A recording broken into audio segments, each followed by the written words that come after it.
Let's talk about two things I did wrong and two things I did well when I purchased my very first horse, Rio. So the first thing that I did wrong was I didn't have someone come with me who was objective. So besides myself and the seller.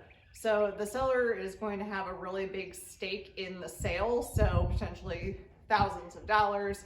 You know, they're going to want to make this sale. And it doesn't mean everyone is dishonest and is going to tell you things that aren't true just to get you to buy the horse.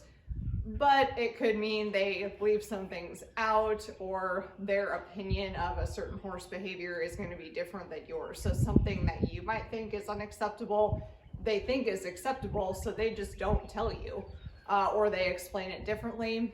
And also, if there's someone who hasn't had the horse very long, there's things that they just might not know at all. So in Rio's case, the seller had actually only had him for about 1 month before reselling him.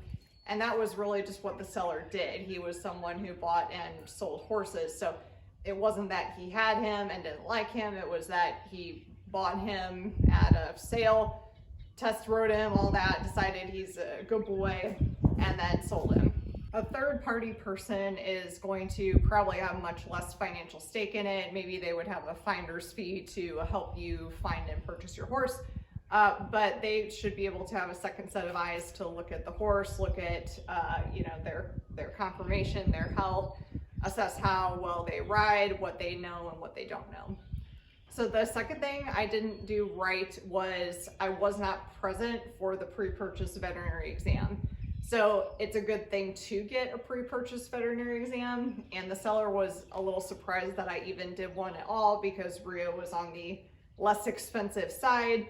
But what that could do is at least identify obvious health issues, maybe obvious lameness, vision problems, joint problems, things that wouldn't require x-rays or blood work or other more invasive things to determine.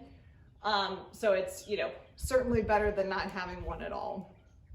But I didn't make it a priority to be there. The horse, Rio, was about an hour and a half away, so I couldn't make it in person. So that means the only people there were the seller and the vet.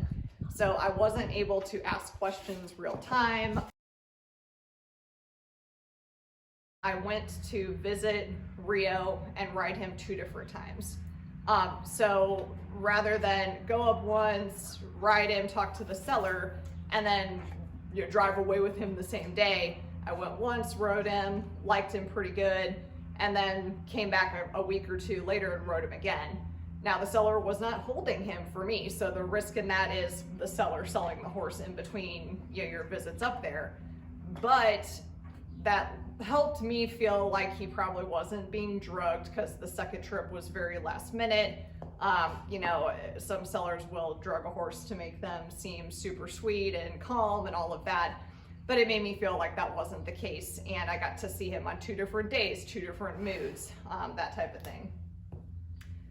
And maybe one other thing I think I did well was I purchased some of the hay from the seller so that I could phase Rio from his exact diet as it was onto what I would have available here. So grass for grazing and my own hay as well. So that helped keep his digestive system on track and all of that.